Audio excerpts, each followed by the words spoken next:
ओम शांति। परमपिता शिव बाबा हमारा माता पिता बंधु सखा स्वामी सतगुरु तो है ही, साथ ही रत्नागर भी है, जादूगर भी है और सौदागर भी है। ऐसा सौदागर है जो हमें भी सच्चे मायने में सौदा करना सिखा देता है। ऐसा सौदा जिसमें केवल लाभ ही लाभ हो, नुकसान होने की कोई गुंजाइश ही ना हो।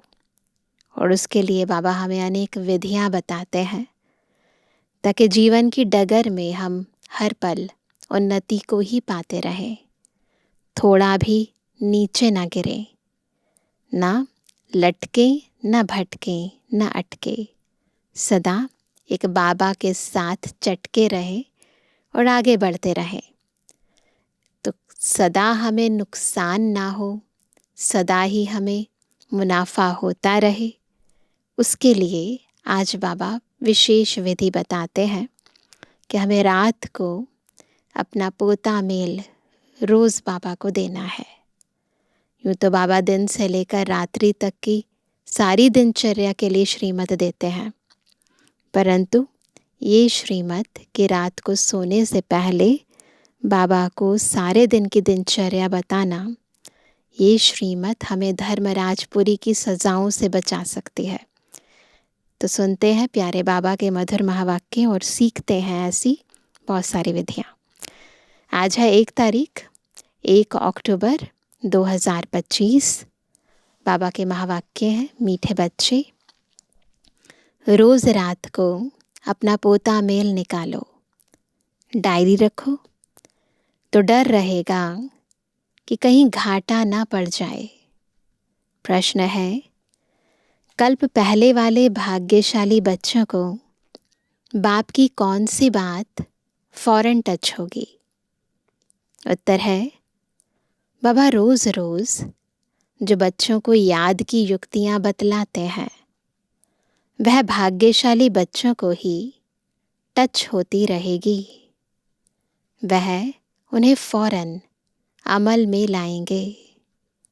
बाबा कहते, बच्चे कुछ टाइम एकांत में बगीचे में जाकर बैठो, बाबा से मीठी मीठी बातें करो, अपना चार्ट रखो तो उन्नति होती रहेगी। ओम शांति। मिलिट्री को पहले पहले सावधान किया जाता है। क्या कहते हैं उसे? Attention please. तो बिल्कुल अटेंशन देंगे, सोल कॉन्शियस स्थिति में स्थित हो जाएंगे। मिलिट्री, रूहानी मिलिट्री। बाप भी बच्चों को कहते हैं, अपने को आत्मा निश्चय कर बाप को याद करते रहते हो। बच्चों को समझाया है, यह ज्ञान बाप इस समय ही दे सकते हैं, बाप ही पढ़ाते हैं। भगवानुवाच है ना। मूल बात हो जाती है यह कि भगवान कौन है, कौन पढ़ाते हैं। यह बात पहले समझने और निश्चय करने की होती है, फिर अतीन्द्रिय सुख में भी रहना है। आत्मा को बहुत खुशी होनी चाहिए, हमको बेहद का बाप मिला है। बाप एक ही बार आकर मिलते हैं वर्षा देने। किसका वर्षा? विश्व की बादशाही का वर्षा देते हैं। 5000 वर्ष पहले मिसल। यह तो पक्का निश्चय है, बाप आया हुआ है। फिर से सहज राजयोग सिखलाते हैं, सिखलाना पड़ता है। बच्चे को कोई सिखलाया नहीं जाता है, आपे ही मुख से मम्मा बाबा निकलता रहेगा। इतना ज़्यादा प्यार होता है माँ बाप से ना, अपने आप ही बिना कहे सारा दिन मम्मा बाबा करता रहेगा, क्योंकि अक्षर तो सुनते हैं ना। यह है रूहानी बाप। आत्मा को आंतरिक गुप्त नशा रहता है। आत्मा को ही पढ़ना है। परमपिता परमात्मा तो नॉलेजफुल है ना। वह कोई पढ़ा नहीं है, शिव बाबा का कोई टीचर नहीं है। उनमें नॉलेज है ही। किसकी नॉलेज है? यह भी तुम्हारी आत्मा समझती है। रचता और रचना के आदि मध्य अंत की सारी नॉलेज है बाबा के पास। बाबा में सारे सृष्टि के आदि मध्य अंत की नॉलेज है। कैसे एक धर्म की स्थापना और अनेक धर्मों का विनाश होता है, यह सब जानते हैं। इसलिए उनको जानी जाननहार कह देते हैं। ऐसे नहीं कि हमारे मन की बातें जानते हैं, परंतु जानी जाननहार का अर्थ यही है कि वो सृष्टि के आदि मध्य अंत को जानते हैं। जानी जाननहार का अर्थ क्या है? यह कोई भी बिल्कुल जानते नहीं है। अभी तुम बच्चों को बाप ने समझाया है कि यह स्लोगन भी ज़रूर लगाओ कि मनुष्य होकर अगर क्रिएटर और रचना के आदि मध्य अंत, ड्यूरेशन, रिपीटिशन को नहीं जाना तो क्या कहा जाए? मनुष्य है, समझदार प्राणी है और खुद के बारे में ही यथार्थ ज्ञान नहीं है तो क्या कहेंगे? तो बाबा कहते हैं यह रिपीटिशन अक्षर भी बहुत ज़रूरी है। करेक्शन तो होती रहती है ना। शुरू में चित्र बने, फिर बाबा मुरली के द्वारा उन चित्रों में क्या करेक्शन करना है वो बताते थे। गीता का भगवान कौन? यह चित्र बड़ा फर्स्ट क्लास है। सारे वर्ल्ड में यह है सबसे नंबर 1 भूल। परमपिता परमात्मा को न जानने कारण फिर कह देते सब भगवान के रूप हैं।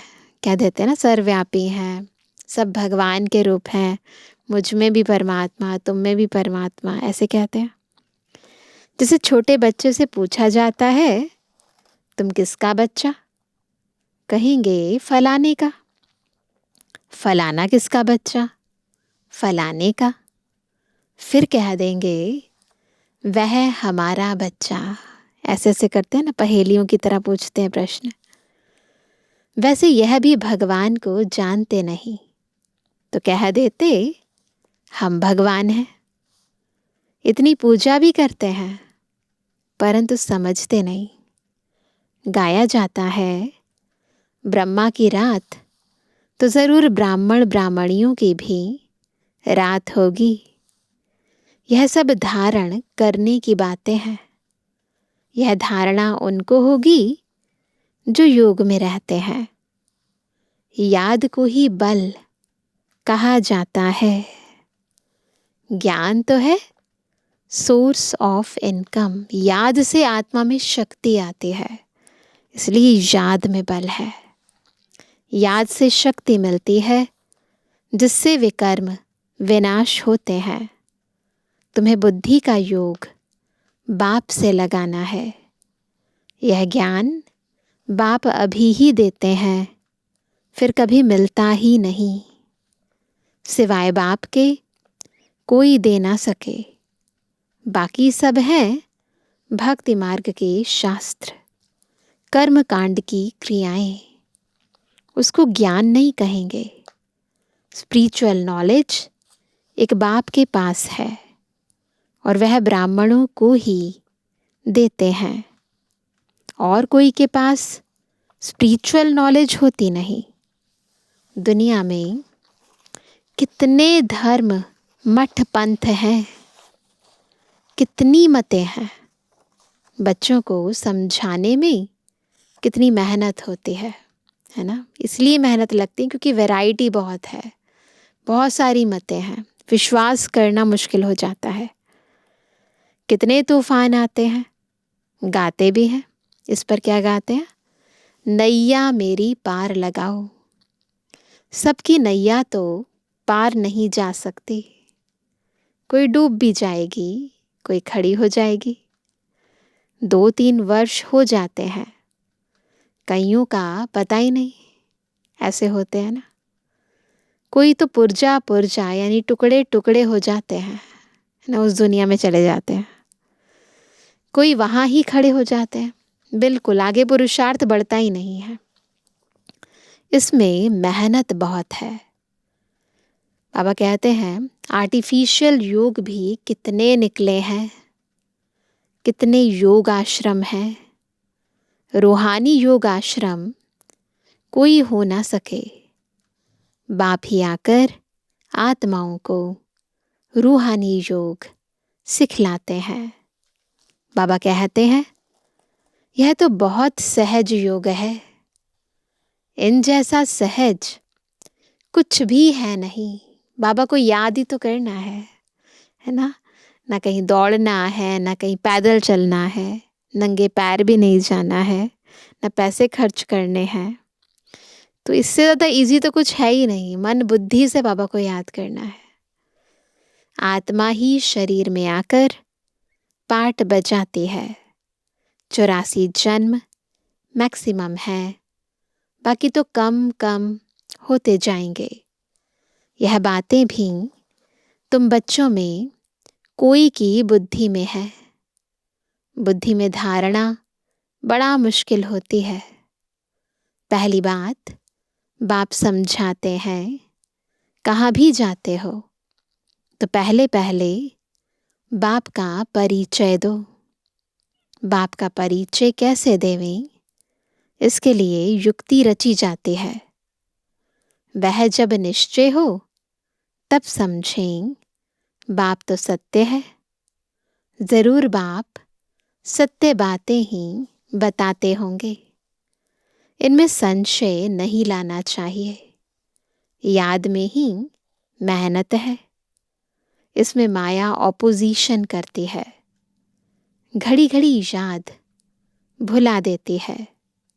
इसलिए बाबा कहते हैं चार्ट लिखो, तो बाबा भी देखे कौन कितना याद करते हैं। 1/4% भी चार्ट नहीं रखते हैं।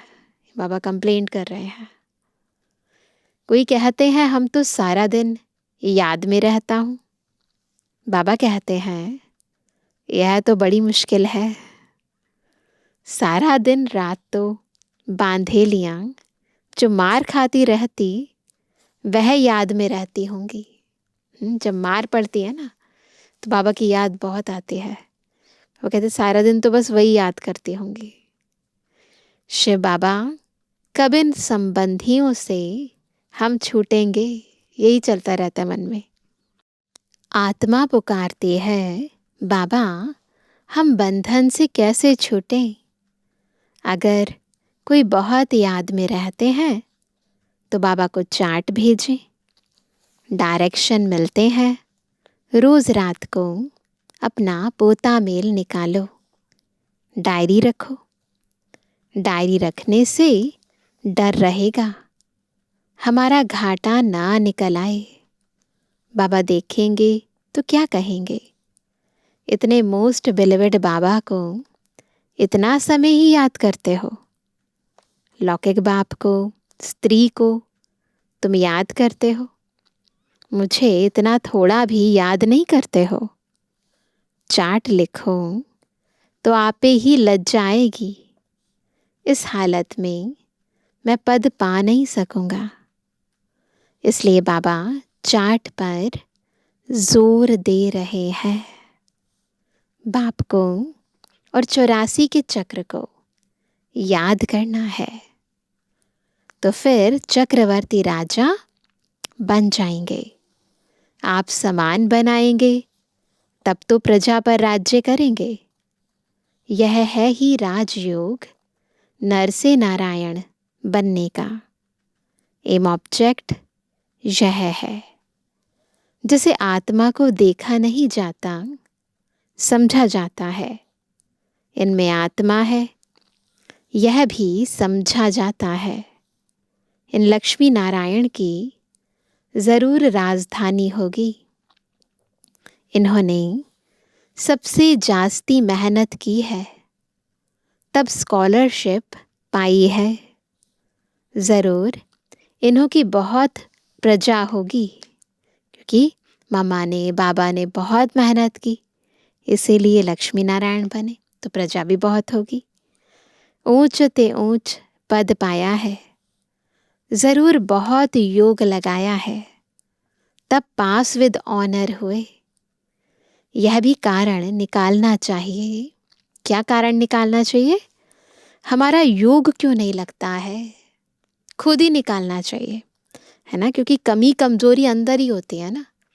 तो खुद ही एकांत में बैठकर खुद को एनालाइज करना चाहिए। धंधे आदि के झंझट में बहुत बुद्धि चली जाती है, उनसे टाइम निकाल इस तरफ जास्ती ध्यान देना चाहिए। कुछ टाइम निकाल बगीचे में एकांत में बैठना चाहिए। फीमेल तो जा ना सके, पहले तो बहुत पाबंदियां होती थी ना, अभी तो ऐसा नहीं है, मेल हो फीमेल हो सब जा सकते हैं।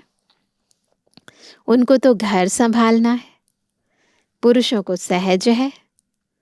कल्प पहले वाले जो भाग्यशाली होंगे उनको ही यह टच होगा। हो रहा है सबको टच, तो सभी मुरली पढ़ने के बाद, सुनने के बाद फिर बगीचे में जाकर मुरली को रिवाइज करेंगे, अपने को एनालाइज करेंगे, रियलाइज करेंगे। पढ़ाई तो बहुत अच्छी है, बाकी हर एक की बुद्धि अपनी होती है। कैसे भी करके बाप से वर्षा लेना है। बाप डायरेक्शन सब देते हैं, करना तो बच्चों को ही है। बाबा डायरेक्शन देंगे जनरल ना, बाबा तो आम सभी को ले देंगे ना डायरेक्शन मुरली के अंदर, स्पेसिफिकली किसी को बुलाकर तो नहीं देंगे। तो बाबा तो जनरल रूप से सभी के लिए डायरेक्शन देंगे। एक एक पर्सनल भी आकर कोई पूछे तो राय दे सकते हैं। तीर्थों पर, बड़े बड़े पहाड़ों पर जाते हैं तो पंडे लोग सावधान करते रहते हैं, बड़ी मुश्किलात से जाते हैं। तुम बच्चों को तो बाप बहुत सहज युक्ति बताते हैं। बाप को याद करना है, शरीर का भान खत्म करना है। बाप कहते हैं मुझे याद करो, बाप आकर नॉलेज दे चले जाते हैं। आत्मा जैसा तीखा रॉकेट, आत्मा जैसा तीखा रॉकेट और कोई हो नहीं सकता। इससे ज़्यादा स्पीड किसी की नहीं है। वो लोग मून आदि तरफ जाने में कितना टाइम वेस्ट करते हैं, यह भी ड्रामा में नूंद है ना। यह साइंस का हुनर भी विनाश में मदद करता है। वह है साइंस, तुम्हारी है साइलेंस। अपने को आत्मा समझ बाप को याद करना, यह है डेड साइलेंस। मैं आत्मा शरीर से अलग हूँ। यह शरीर पुरानी जुत्ती है। सर्प कछुए के मिसाल भी तुम्हारे लिए है। ये जो एग्जाम्पल्स देते हैं ऋषि मुनि, सर्प का, कछुए का, ये बाबा हमें बताते हैं इसका यथार्थ अर्थ क्या है, कि कैसे आत्मा को सर्प की तरह एक खाल छोड़कर दूसरी लेनी है। केचुई जैसे बदलते तो उसे दर्द नहीं होता, ऐसे ही आत्मा की स्थिति हो, और कैसे हमें अपने अंदर की समेटने की शक्ति को धारण करना है। जब चाहे कर्मेंद्रियों द्वारा कर्म कराना और जब चाहे कर्मेंद्रियों से निवृत्त हो जाना, बिल्कुल कछुए की तरह। तो बाबा कहते हैं तुम ही कीड़े जैसे मनुष्यों को भूं भूं कर मनुष्य से देवता बनाती हो। तो भ्रमरी का मिसाल भी हमारे ऊपर है। विषय सागर से क्षीर सागर में ले जाना तुम्हारा काम है। सन्यासियों को यह यज्ञ तप आदि कुछ भी करना नहीं है। भक्ति और ज्ञान है ही गृहस्थियों के लिए। उन्हों को तो सतयुग में आना ही नहीं है, वह क्या जाने इन बातों से। यह भी ड्रामा में नूंद है इस प्रवृत्ति मार्ग वालों की, जिन्होंने पूरे 84 जन्म लिए हैं, वही ड्रामा अनुसार आते रहेंगे। इसमें भी नंबरवार निकलते रहेंगे। माया बड़ी प्रबल है, आंखें बड़ी क्रिमिनल हैं। ज्ञान का तीसरा नेत्र मिलने से आंखें सिविल बनती हैं। फिर आधा कल्प कभी क्रिमिनल नहीं बनेंगे। यह है बड़ी धोखेबाज। तुम जितना बाप को याद करेंगे उतना कर्म इंद्रियां शीतल होंगी। एक ही तरीका है कर्म इंद्रियों को शीतल करने का, बाबा की याद। फिर 21 जन्म कर्म इंद्रियों को चंचलता में आना नहीं है। वहां कर्म इंद्रियों में चंचलता होती नहीं। कहाँ? स्वर्ग में। सब कर्म इंद्रियां शांत सत्वगुणी रहती हैं। देह अभिमान के बाद ही सब शैतानी आती है। तो सारी के सारे विकारों का मूल जड़ क्या है? देह अभिमान। जैसे ही आत्मा खुद को भूली, देह अभिमान में आ गई, वैसे ही काम, क्रोध, लोभ, मोह शुरू हो गया। फिर उसके बाल बच्चे बहुत सारे हैं। तो बाबा कहते देह अभिमान के बाद ही सब शैतानी आती है। बाप तुमको देही अभिमानी बनाते हैं। आधा कल्प के लिए तुमको वर्षा मिल जाता है। जितनी जो मेहनत करते हैं उतना ऊंच पद पाएंगे। मेहनत करनी है देही अभिमानी बनने की। फिर कर्म इंद्रियां धोखा नहीं देंगी। अंत तक युद्ध चलती रहेगी। जब कर्मातीत अवस्था को पाएंगे तब वह लड़ाई भी शुरू होगी। लड़ाई का आधार हमारी आंतरिक स्थिति है, कर्मातीत अवस्था है। दिन प्रतिदिन आवाज होता जाएगा, मौत से डरेंगे। बाप कहते हैं यह ज्ञान सबके लिए है, सिर्फ बाप का परिचय देना है। इम्पॉर्टेंट है ज्ञान में बाबा का परिचय। हम आत्माएं सब भाई भाई हैं, सब एक बाप को याद करते हैं। गॉड फादर कहते हैं।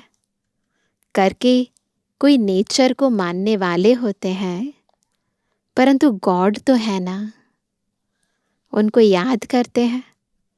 मुक्ति जीवन मुक्ति के लिए, मोक्ष तो है नहीं। वर्ल्ड की हिस्ट्री ज्योग्राफी को रिपीट करना है। मुक्ति किसी को नहीं मिलती है ना। ये वर्ल्ड की हिस्ट्री ज्योग्राफी रिपीट होती है। बुद्धि भी कहती है जब सतयुग था तो एक ही भारत था। मनुष्य तो कुछ भी नहीं जानते। इन लक्ष्मी नारायण का राज्य था ना। लाखों वर्ष की बात हो ना सके। लाखों वर्ष होते तो कितनी ढेर संख्या हो जाती।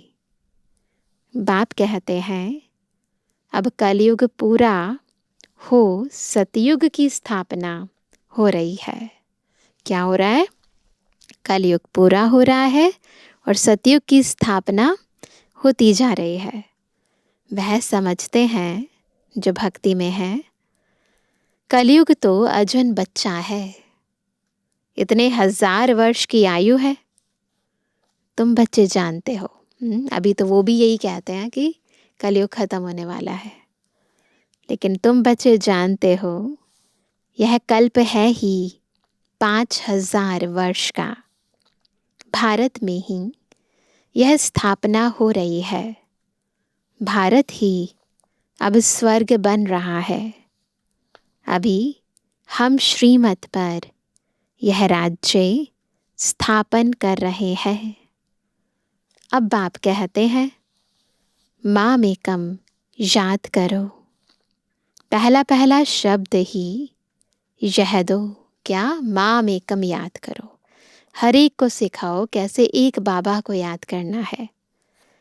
जब तक बाप का निश्चय नहीं होगा तब तक प्रश्न पूछते रहेंगे। फिर कोई बात का उत्तर नहीं मिलेगा तो समझेंगे यह जानते कुछ भी नहीं और कहते हैं भगवान हमको पढ़ाते हैं। इसलिए पहले पहले तो एक ही बात पर ठहर जाओ। पहले बाप का निश्चय करें कि बरोबर सभी आत्माओं का बाप एक ही है और वह है रचता। तो ज़रूर संगम पर ही आएंगे।